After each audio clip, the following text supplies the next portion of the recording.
আজ school college ভার্সিটিতে এমনকি স্বামী স্ত্রী স্ত্রী স্বামী থাকা অবস্থায়ও অনেকে প্রেমের নামে হোটেল পার্ক নির্জনে ঘুরে বেরিয়ে জেনা করে। আর সমাজ তাদেরকে দেখে বলে এরা তো স্মার্ট।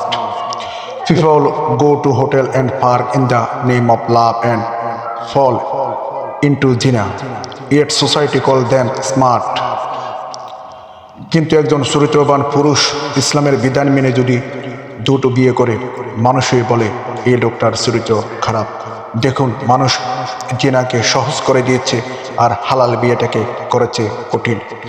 পবিত্র কোরআনে আল্লাহ বলেন, তোমরা পছন্দ মতো নারীদের মধ্য থেকে 2, 3 বা 4 জনকে বিয়ে করো, আর যদি ইনসাফ করতে না পারো তাহলে একটি যথেষ্ট। সূরা নিসা আয়াত 3। ইসলাম বিয়ে সহজ করেছে, জিনা হারাম করেছে, কিন্তু মানুষ আজ উল্টোটা মানে। ফিরে আসুন আল্লাহর নিয়মে, সেটাই পবিত্র, সেটাই নিরাপদ। People condemn lawful marriage but normalise জিনা।